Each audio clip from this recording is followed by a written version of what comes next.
십자가의 역사라는 말씀 제목으로 은혜를 나누고자 합니다. 따라하십시다. 십자가의 역사. 지난 2월 18일 날 우리 한국감리교단, 우리 교단에서 기자회견을 가졌습니다. 내용은 뭐냐면 하디 1903 성령 한국 기념대회를 8월 18일 날 갖기로 하였다. 이걸 이제 기자들에게 선포를 한 겁니다. 여러분, 한국교회의 가장 큰 분수령이라고 얘기하면 1907년 평양 대부흥운동, 교회를 좀 다니신 분들은 좀 익숙한 단어가 될 텐데 한번 해보십시다. 평양 대부흥운동. 몇 년도예요? 머리들 좋으신 것 같아요. 1907년 평양 대부흥운동이 사경일 때 1월 초에 열렸는데 길선주 장로님이 목사 안수 받기 전에 자신의 죄를 회개함으로 부흥의 놀라운 역사가 시작되었어요. 그런데 이 1907년에 평양 대부흥운동이 일어나기 직전에 평양 대부흥운동이 일어나도록 뿌리가 되는 사건이 있었는데 그것이 온산부흥운동이라는 거예요. 1903년도에 온산부흥운동인데 거기에 하디 선교사님이 계셨다는 것입니다. 하디 선교사님의 어떠한 행동을 통해서 온산 부흥운동이 시작되고 그것이 지속되다가 1907년이 됐을 때 평양에서 엄청난 대부흥운동이 일어났다.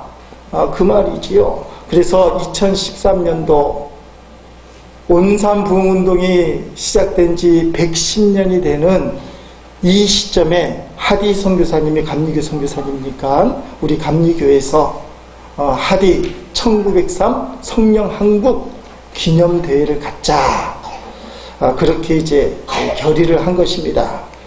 여러분, 하디 선교사가 누구냐면 의사였고 똑똑한 카나다 출신의 감리교 선교사였습니다. 이분이 한국에 와서 강원도 철원과 그리고 온산에까지 가서 복음을 전파하는데 이상하게 그 당시에 선교사님들이 그렇게 애씀에도 불구하고 많은 한국교회 지도자들이 노력했음에도 불구하고 지속적인 전도의 열매가 맺어지지 않는 겁니다. 그래서 선교사님들끼리 한국교회 지도자와 논란이 많았어요. 당신 탓이요. 그래서 이 전도를 하면서도 서로가 상처를 입고 갈등을 느끼고 낙심을 회복하지 못하는 그런 상황이 1900년도 초에 벌어지기 시작했습니다. 그때 1903년도 온산에서 선교사님을 중심으로 수련회를 갖기 시작하는데 하디 선교사님이 왜 이렇게 선교 현장이 비참한가, 왜 선교를 실패하는가에 대해서 이유를 찾는데 그 전까지만 해도 아무개 선교사님, 아무개 목사님 때문에 전도가 안 되고 선교가 안 된다고 얘기하다가 하디 선교사가 가슴을 치면서 선교 실패의 원인은 나 때문에 그렇습니다 라고 고백을 하기 시작했습니다. 하디 선교사가 똑똑했거든요. 똑똑한 것에 대한 교만함, 의사라는 직분에 대한 교만함, 백인 우월주의, 한국인에 대한 인종차별과 편견, 황인종이 무엇을 하겠어 하기라는 그런 편견들이 하디 선교사 속에 있었다는 것. 그리고 선교는 하나님이 전적으로 좌지우지 하시는 것인데 내가 노력하면 인간이 하면 어떻게 잘 될 것이라는 자만심이 있었음을 하디 선교사가 1903년 온산에서 처음으로 고백을 했어요. 이게 선교사들 사이에 충격이 큰 거예요. 생각을 해보세요.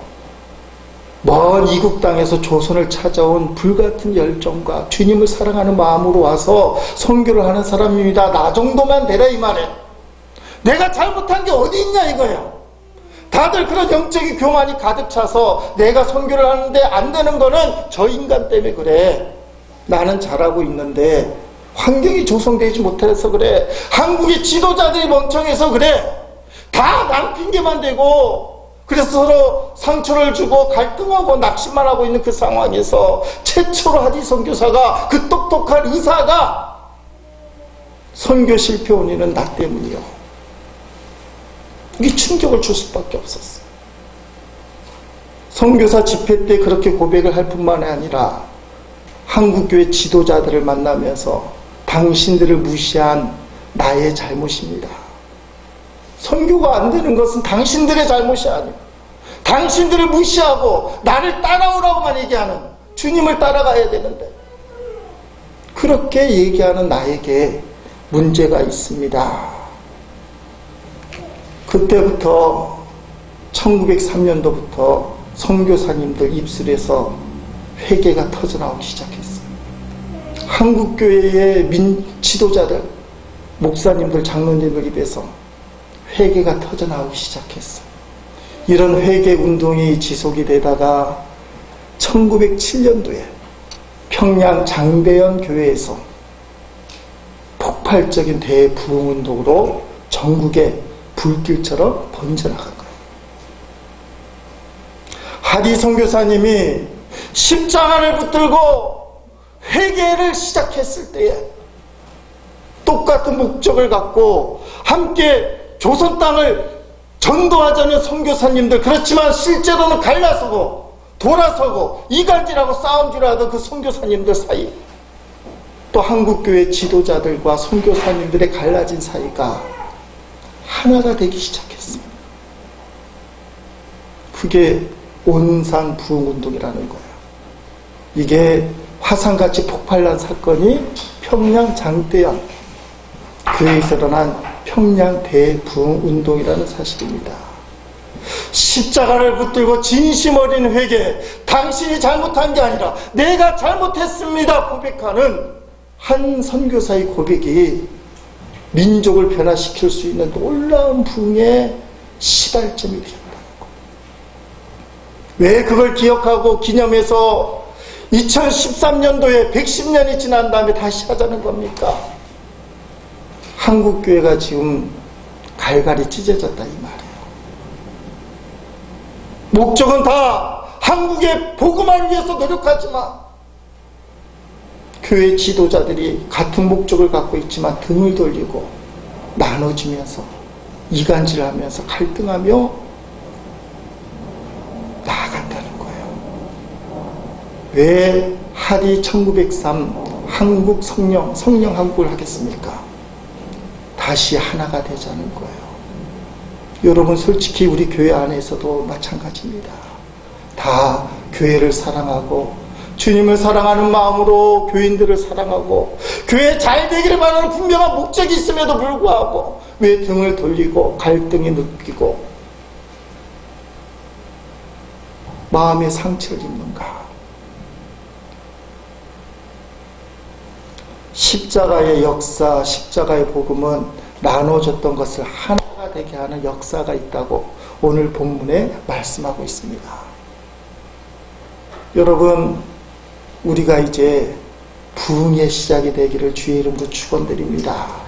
한국교회가 다시 부흥하고, 그러기 위해서는 우리 교회부터 부흥이 돼야 되는 거예요.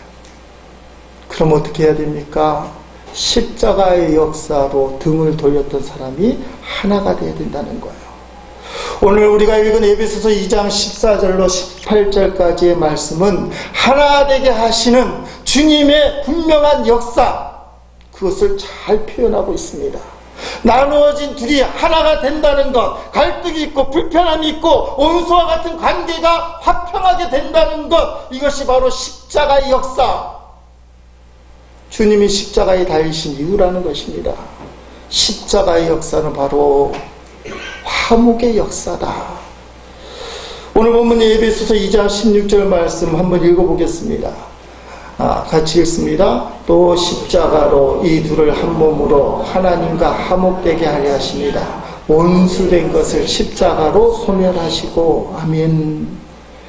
화목되게 하려 하십니다. 하나 되게 하려 하십니다. 여러분, 십자가의 화목은 수직과 수평을 나눌 수 있어요. 십자가가 수직으로 되어 있고 수평으로 되어 있잖아요. 첫째는 수직적인 화평이요. 하나님과 우리가 화평한 걸 보여주는 게 십자가라는 겁니다. 예수님이 십자가에서 죽으실 때에 엄청난 일들이 많아 있었지만 특별히 성전에서는 성소와 지성소를 구분하는 휘장이 놓여 있었어요. 근데 그 휘장이 위에서부터 아래로 찢어졌다는 겁니다. 휘장 높이가 60피트라고 그래. 18m 정도 돼요. 두께는 5cm 정도 되는 휘장이 사람이 찢는다면 어디서부터 찢을까요? 밑에서부터 찢어야 돼요. 하나님이 찢으시니까 18m 되는 위에서부터 쫙 찢겨진 거예요. 이게 무슨 뜻입니까? 지성소에는 제사장만 들어가게 되어 있는데 이제 휘장이 찢어짐으로 누구든지 지성소에 들어가 제사장의 역할을 할 수 있다는 거예요. 누구든지 예수를 그리스도로 믿기만 한다면 그는 더 이상 구약의 제사장을 통해서만 하나님께 나가야 되는 그 구약을 지킬 필요가 없이 누구든지 하나님을 아버지라 부르게 되고 어디서나 언제든지 하나님을 찬양하고 기도하고 예배할 수 있는 그런 문이 열렸다 이거예요. 그게 수직적인 화목이에요. 하나님께서 우리를 화목하게 만드시기 위하여 예수님이 십자가에 죽으심으로 아버지라 부르게 되고 우리는 자녀가 되었다라는 겁니다. 십자가는 수평적인 화목도 해야 돼요. 사람과 사람 사이의 화목이에요. 여러분, 그리스도를 믿으면 새로운 피조물이 된다고 고린도후서 5장 17절에 나와 있는데 새로운 피조물이 된 성도는 어떻게 살아야 되는가 18절부터 20절까지 설명이 되어 있는데요. 우리 한번 천천히 읽어보겠습니다. 고린도서 5장 17절 20절 말씀, 그런즉 누구든지 그리스도 안에 있으면 새로운 피조물이라 이전 것은 지나갔으니 보라 새 것이 되었도다. 아멘. 모든 것이 하나님께로서 났으며 그가 그리스도로 말미암아 우리를 자기와 화목하게 하시고 또 우리에게 화목하게 하는 직분을 주셨으니 곧 하나님께서 그리스도 안에 계시사 세상을 자기와 화목하게 하시며 그들의 죄를 그들에게 돌리지 아니하시고 화목하게 하는 말씀을 우리에게 부탁하셨느니라. 그러므로 우리가 그리스도를 대신하여 사신이 되어 하나님이 우리를 통하여 너희를 권면하시는 것 같이 그리스도를 대신하여 간청하노니 너희는 하나님과 화목하라. 아멘. 그리스도 안에서 새로운 피조물이 되었다. 그렇게 얘기한 다음에 18절부터 20절까지 이 짧은 말씀 속에서 5번이나 걸쳐서 화목하라, 화목하라, 화목하라, 화목하라, 화목하라고 그렇게 말씀하고 있습니다. 특별히 18절 끝부분에 보니까 우리에게 화목하게 하는 직분을 주셨으니 그렇게 되어 있습니다. 그러니까 저와 여러분이 그리스도 안에서 새로운 피조물이 됐다면 화목하게 하는 직분을 갖고 있다. 그러니까 저와 여러분은 사람을 불화하게 만드는 존재가 아니고 트러블 메이커가 아니고 화목하게 만드는 존재, 피스메이커가 돼야 된다는 거예요. 그러니까 여러분이 가는 곳에 분란이 일어나면 안 되고 오히려 화평이 있어야 된다는 거예요. 저는 이 말씀을 묵상하면서 우리의 언어 생활에 대해서 잠깐 고민을 했어요. 우리는 따지고 덤비려는 자세를 취할 때가 많아요. 품어주고 덮어주고 안아주는 마음보다도 상처가 너무 많아서 덤비고 따지고 싸우려는 마음. 마트에 갔는데요, 저는 깜짝 놀랐습니다. 한 60쯤 하신 아저씨랑 그리고 부인 아줌마 딸 둘이 왔는데 그 흔한 풍경 있잖아요. 아저씨는 미는 거 이렇게 쇼핑카 이렇게 밀고 있고 부인하고 딸들은 물건을 사는데 남자들이 잘 못 참잖아요. 아무거나 사고 빨리 와, 이 한마디 했는데 부인이 제가 듣기에는 그냥 남자 보통 말투였어요. 아무거나 사고 빨리 와 했더니 부인이 탁 째려면서 왜 그렇게 짜증을 내요? 그러는 거예요. 내가 듣기로 짜증의 목소리가 아니었어. 그런데 이 부인이 왜 그렇게 짜증을 내요? 그러는 거예요. 여태까지 쌓아둔 게 남편이 짜증내는 것만 봤기 때문에. 근데 그 상황은 절대 짜증내는 게 아니었어요. 그냥 일반적인 목소리로 아무거나 빨리 사고 빨리 오지 그래 라는 마음으로 한 얘기예요. 그런데 부인의 첫 번째 대답이 왜 짜증을 내요? 그러는 거예요. 성도가 좀 달라야 되겠다라는 생각을 좀 해봅니다. 우리도 나도 모르게 짜증을 내요. 짜증나 이 말을 잘한다 이거예요. 성도에게 이 두 가지만 잘해보기를 제가 꿈꾸어보는 거예요. 뭘 잘해야 되느냐 따라합시다. 고맙습니다. 미안합니다. 이 두 종류의 말만 잘하면 우리가 화목하는 직분을 감당하는 성도가 되지 않을까. 성경의 범사에 감사하라 되어 있어요. 그래서 감사합니다, 고맙습니다 하는 것은 성경의 명령이에요. 그래서 고맙습니다, 감사합니다. 그런데 비록 내가 아무리 옳고 상대방이 틀려도 상대방이 나에게 달려든다면 따라합시다. 일단은 미안합니다. 일단은 하지 말고 미안합니다. 이유를 불문하고 상대방이 거품을 물고 달려든다면 속으로 일단은 미안합니다. 그게 세워주는 것 같아요. 우리는 손해보려고 안 하려다 보니까 미안하단 말을 잘 안 해요. 어느 동네에 두 집이 있었습니다. 한 집은 부부만 단촐하게 사는 집이고 한 집은 어른들을 모시고 사는 대가족이 자식들까지 있는 그런 집이었어요. 그런데 집안 분위기가 완전히 달라요. 부부만 사는 단촐한 집은 맨날 부부싸움만 하는 거예요.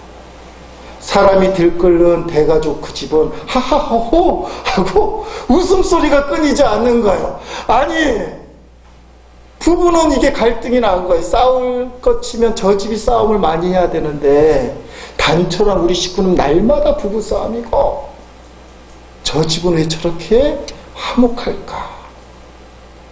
그래서 이 부부가 과일 바구니를 사들고 그 집 남자를 찾아갔어요. 그리고 음식을 나눠 먹으면서 물어봅니다. 우리는 둘만 살아도 맨날 싸움질을 하는데 어떻게 아저씨 집은 이렇게 부모님도 모시고 자녀도 많은데 이렇게 화목하게 웃으며 살 수 있습니까? 그랬더니 그 남자가 하는 말이 그거요. 당신네 집은 훌륭한 사람이 많아서 그렇고 우리 집은 다 바보 천치만 있어서 그렇죠. 그러는 거야. 이해할 수 없잖아요. 도대체 그게 무슨 말입니까? 이 남자가 얘기합니다. 오늘 아침에 있었던 일인데 제가 출근하다가 마루에 있는 물그릇을 발로 찼어요. 그 물이 어질러지니까 아내를 불러서 여보 미안해요. 제가 바쁘다 보니까 물그릇을 모르고 발로 찼어요. 미안해요. 그렇게 얘기했다. 그랬더니 그 부인이 하는 말이 사람들이 많이 다는 이 마루에 물그릇을 놓은 내가 잘못이죠. 여보 내가 미안해요.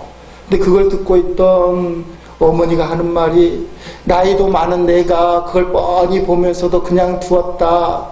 내가 잘못한 거야. 미안해. 그러더라는 거야. 다 바보예요. 자기가 미안하다는 거야. 이게 우리 집의 화목의 원리입니다. 왜 부부가 싸울까요? 자기가 잘났다 이거예요. 미안한 게 없다. 당신이 미안해야지. 왜 내가 미안해? 이러면 화목할 수가 없어. 내가 미안합니다 얘기하기 시작하면 화목이 가능하다. 저와 여러분을 화목하게 하는 직분으로 세우셨어. 그 비결은 따라합시다. 감사합니다. 미안합니다. 이게 몸에 배이기를 주의 이름으로 축복합니다. 어떤 일이 딱 생기면 주님 감사합니다. 사람을 향해서는 그 사람이 무슨 이유를 갖고 달려들면 항의하러 찾아오면 싸우러 달려들면 미안합니다. 여러분 이 화목의 뿌리는 하나님께 있어야 돼요. 사람들과 화목하지 않고도 하나님과 화목하는 경우는 간혹가다 있어요.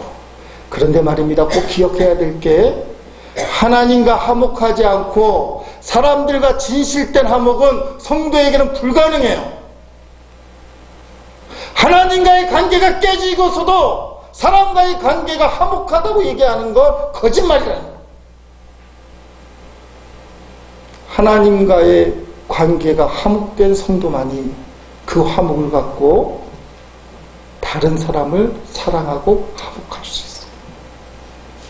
가짜로 화목한 척은 만들 수 있을는지 모르지만 진짜 화목은 하나님과의 화목이 이루어진 사람.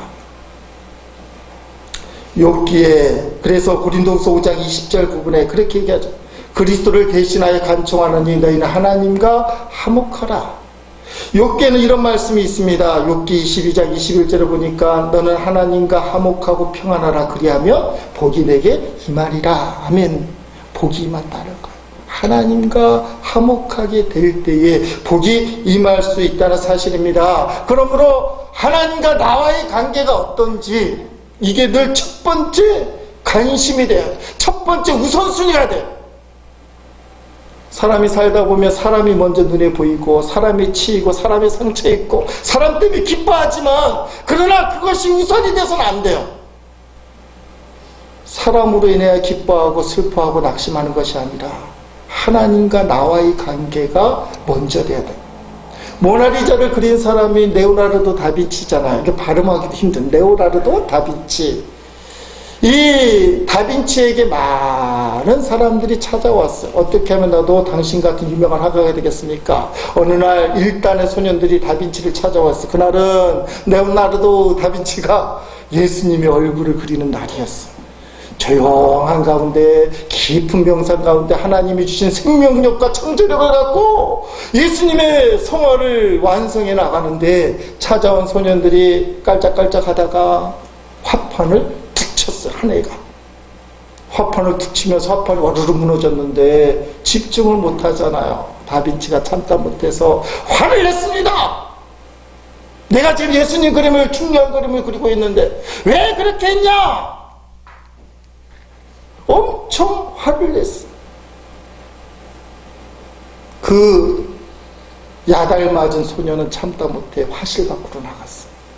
화를 내고 이제 예수님 얼굴을 다시 그리려고 다빈치가 딱 앉았는데 하나님이 주시는 창조의 생명이 멈춰버렸어. 화를 벌컥 내니까 딱 막힌 거예요. 그릴 수가 없는 거예요. 다빈치가 원인을 알았습니다. 화실 밖을 나가서 울고 있는 소녀를 찾아가서 얘야 너는 그저 단순하게 화판을 건드렸을 뿐인데 내가 너무 화를 냈구나. 사실은 너보다 내가 더 나쁜 사람이야. 너보다 내가 더 잘못한 사람이야. 너는 그저 실수한 것뿐인데 미안하다. 나와 함께 다시 화실로 들어가자. 그리고 나서 마음의 평온이 오고 예수님의 그림을 그릴 수 있었다는 거예요. 이게 하나님의 성도의 모습이 돼야 된다 이거예요. 하나님과의 관계는 찌그러지고 하나님과의 관계는 형편이 없는데도 사람과의 관계만 아름답게 만들려고 하는 것은 잘못됐다. 차라리 심한 말일지 모르지만 사람과의 관계가 어긋난다 할지라도 하나님과의 관계를 회복하는 것이 장기적으로 보면 사람과의 관계도 단단하게 세우는 기초가 된다는 거예요. 하나님과의 화목, 그때 우리에게 진정한 기쁨과 삶의 풍요로운 생명의 역사와 하나님의 능력이 나타난다는 거예요. 여러분, 하나님과의 화목을 가로막는 게 도대체 뭐냐? 그건 죄라는 거예요. 이사야 59장 1절 2절 말씀 한번 읽어봅니다. 여호와의 손이 짧아 구원하지 못하심도 아니요 귀가 둔하여 듣지 못하심도 아니라 오직 너희 죄악이 너희와 너희 하나님 사이를 갈라놓았고 너희 죄가 그의 얼굴을 가리어서 너희에게서 듣지 않으시게 함이니라. 아멘. 여러분, 죄는 분열을 만들어요. 하나님과 나를 갈라놓고 사람과 사이를 이간질시키는 게 죄예요. 그러므로 이 죄가 있게 되면 우리 삶에 문제가 생기고 갈등이 생기고 어려움이 임하게 되고 방황이 계속되는 거예요. 오늘 본문에서 2장 16절에 그래서 온수된 것이 죄인데 이 온수된 것을 십자가로 소멸하시고 그렇게 표현하고 있습니다. 온수된 것 죄를 십자가로 소멸하시고 이게 십자가의 역사예요. 죄를 소멸하는 능력이 있습니다. 여러분 하나님과의 화목은 내가 노력하고 기도하고 애쓰면 될 것 같은데 사람과의 화목이 어떻게 우리 마음대로 되겠어요? 솔직히 내 힘으로 안 된다는 것을 인정해야 됩니다. 지금은 눈앞에 어른거리잖아요. 저 인간은 내 평생에 용서할 수가 없어. 어떤 집사님은 남편을 먼저 하늘나라 보내셨는데 그 인간은 보기 싫다는 거예요. 만약에 그 남편이 천국에 있으면 난 지옥 갈래. 천국이 아니라는 거야. 남편이 천국에 있는데 그 남편이 있는 곳에 가면 이건 죽은 남편도 용서가 안 되는 거야. 이게 어떻게 우리 힘으로 돼요? 그러므로 사랑과의 화목도 내가 하려고 하면 안 되는 거야.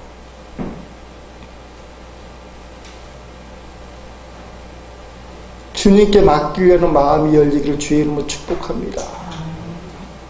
지난 4월 7일에 성남에 있는 선한목자교회, 요새 주목받는 교회인데 유기성 목사님이 설교 중에 중국의 성도들의 참혹한 박해 속에서도 신앙을 지키는 모습, 그 동영상을 구하셔서 1시간짜리를 24분 정도로 편집을 급하게 해서 설교 중에 보여줬어요.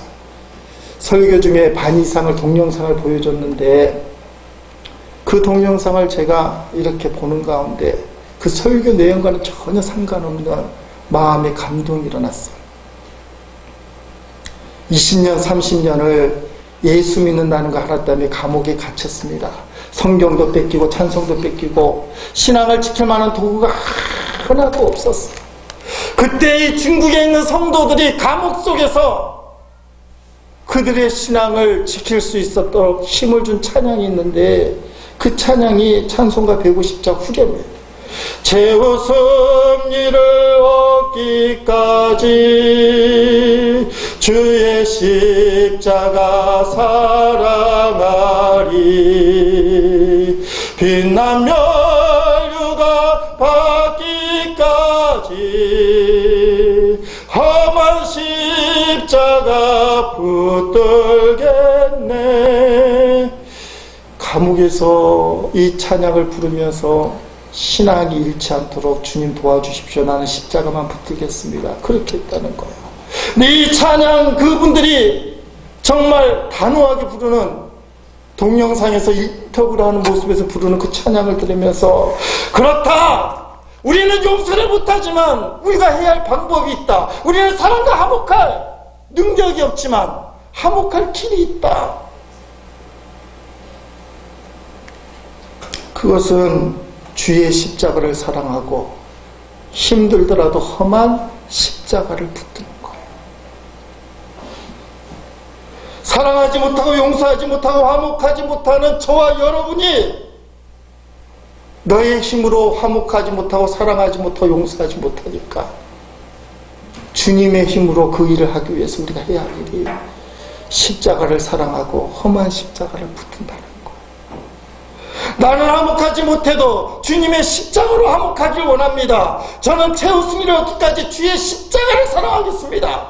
저는 빛난 멸류관 받을 때까지, 화목할 때까지, 용서할 때까지 험한 십자가만 붙들겠습니다. 그 사람을 보면 용서가 안 돼요. 그 사람을 보면 화목이 안 돼요. 그러나 나는 십자가를 붙들 수 있어요. 그게 힘들어도 십자가는 붙들 수 있어요. 목회도 그와 같다고 생각합니다. 사람 보고 낙심하고 환경 보고 낙심하고 어렵고 힘들어요. 환경 보면 목회할 마음이 뚝뚝 떨어져요. 근데 내가 목사 이전에 신앙인으로서 할 일이 있어요. 나는 그래도 주님 사랑합니다. 나는 어떤 일이 있어 험한 십자가는 붙들겠습니다. 그러면 주님께서 목회하게 하시는 거예요. 여러분에게 주어진 사역도 마찬가지예요. 사역 속에 사람이 들어있고 사역이 너무 힘들고 지칠 때 나 혼자뿐이라고 생각했을 때 그 일만 바라보면 우리는 못 견뎌요. 어떤 신실했던 성도는 도망가고 싶다고 얘기를 하더라고요. 너무 힘들고 지치니까 다 때려치고 도망가고 싶어. 환경을 보면 그럴 수밖에 없지만 우리가 할 수 있는 게 있어요. 나는 주님의 십자가를 사랑합니다. 그래도 아마 십자가를 붙들고 있겠습니다. 그러면 주님이 최우승위를 얻도록 인도해 주시는 거예요.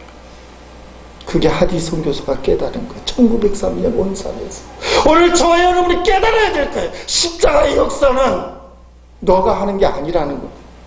너는 십자가를 사랑하고 붙들기만 하면 주님이 해주신다는 거예요. 그걸 뼛속 깊이 느끼는 거. 내가 하는 게 아니다.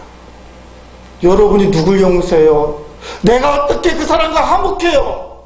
그러나 나는 주님을 사랑하고 십자가만큼은 붙들 수 있어.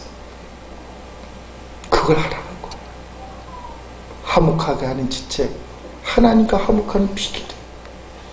오늘 본문은 이 화목을 전하기 위해서 이 땅에 오신 예수님에 대해서 말씀해주고 있습니다. 17절 말씀 같이 읽습니다. 또 오셔서 먼데 있는 너희에게 평안을 전하시고 가까운데 있는 자들에게 평안을 전하셨으니 아멘. 먼데 있는 너희에게 평안을 전하시고 가까이 있는 너희에게 평안을 전하셨다. 이게 예수님이 이 땅에 오신 목적이에요. 복음을 전하셨다. 복음을 통해서 하나님과 죄인된 인간이 화목하고 죄인과 죄인이 화목하게 사는 것. 여러분, 세상에서 제일 아름다운 말이 어떤 말일까요? 인도에 어느 미국 선교사님이 계셨는데 이분이 몰골이 말이 안에 있어요. 저처럼 머리가 많이 빠진 대머리에 이가 많이 빠지고 얼굴은 쭈글탱기고 옷은 추하게 입고 더럽게 입고 그러면서 예수 믿으세요 예수 믿으세요 하니까 사람들이 지나가면서 저 사람 봐라 머리 빠지고 이빨 빠지고 얼굴은 쭈글탱인 사람이 뭐라 그런다 예수 믿는다 그러다 예수 믿으라 그런다. 그 선교사님이 그게 기가 거슬렸어. 어느 날 사람들 앞에 이것이요 나는 그래도 발은 정말 예쁜 발을 가졌어 그러는 거예요. 그랬더니 사람들이 선교사님의 발을 보려고 가봤어. 에이 까마귀 발이네. 무슨 발이 이렇게 예뻐. 하나도 예쁘지 않는데 더럽네 그러는 거예요. 그랬더니 선교사님이 성경을 열면서 이렇게 얘기하는 거예요. 하나님께서 복음을 전하는 자의 발이 가장 아름답다고 말씀하셨어. 이사야 52장 7절에 그렇게 나오거든요. 좋은 소식을 전하며 평화를 공포하며 복된 좋은 소식을 가져오며 구원을 공포하며 시온을 향하여 이르기를 내 하나님이 통치하신다 하는 자의 산을 넘는 자의 발이 어찌 그리 아름다운가. 그렇게 돼 있어요. 선교사님이 시커먼 발이지만 복음을 전하는 발이 가장 아름다운 발이에요. 여러분 세상에서 가장 아름다운 발은 미스 코리아의 발이 아니고 따라합시다. 복음 전하는 자의 발이다. 여러분 발을 아무리 닦아도 이쁘게 꾸며도 풋크림을 발라서 관리를 해도 복음을 전하지 않으면 못생긴 발이에요. 여러분 하나님이 가장 기뻐하시는 게 복음을 전하고 생명을 살리는 거예요. 하나님은 그것을 가장 기뻐하셨어요. 그제 목요일날 4월 18일 오전 10시에 강화경찰서에서 정옥성 경위의 장례식이 열렸습니다. 고 정옥성 경위 여러분 이미 이 뉴스를 알고 계시죠? 3월 1일날 밤 11시 24분 칠흑 같은 어둠 속에서 자살 기도자 김모 씨를 쫓아서 전력 질주하게 됩니다. 김 씨는 경사진 선착장을 약 30m를 달려가는데 이 정경이가 1m 사이로 쫓아가는 거예요. 그런데 이 자살 기도자 김 씨가 바다에 풍덩 빠지는데 마지막에 이 정경이가 그 김 씨를 딱 붙잡는가 싶더니 사라졌어요. 자살한 김 씨 시체는 3일 만에 30km 떨어진 강화도에서 발견이 됐는데 50일 동안 수색 작업을 했는데도 정옥성 경위의 시체는 발견하지 못했어요. 그래서 지난 4월 18일 날 시체가 없는데도 장례식을 치르게 된 거예요.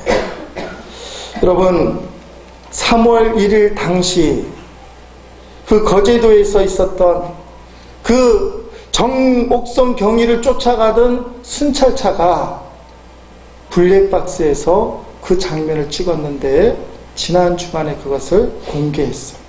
우리 한번 화면을 보는데 MBC 뉴스데스크, 또 MBC 싫어하는 분들 그러실지 모르겠지만 1분 47초 정도 되는 장면을 한번 보십니다. 신문에 동료 경찰관이 이런 말을 했습니다. 강화도에서 10년 넘게 근무한 정순경이 밤바다가 얼마나 위험한지 잘 알고 있었을 텐데도 평소 행동이나 성품으로 볼 때 시민의 생명을 구해야 한다는 마음에서 망설이지 않고 바로 바다에 몸을 던진 것입니다. 이 정옥성 경위에 기리면서 추모 영상을 경찰청에서 만들었어요. 그 마지막 부분에 이런 말이 나옵니다. 한 생명을 구하기 위해 차디찬 바다에 몸을 던져 희생이라는 이름에 더하여 사랑을 실천한 당신, 고 정옥성 경위. 여러분, 한 생명을 구하기 위하여 거침없이 단호하게 바다에 뛰어든 사람도 있습니다. 예수님은 저와 여러분을 살리기 위해서 십자가에서 장신의 육신을 주시면서 화목하게 만드셨어요. 사랑하는 성도 여러분, 우리가 화목해야 되는 성도예요. 그 화목을 전하는 성도이기도 해요. 오늘 우리가 화목하기 위해서 십자가를 붙들 수 있기를 주의 이름으로 축원드립니다. 나는 못해도 십자가가 가능하게 할 거예요. 찬송가 150장 우리 찬송하겠습니다.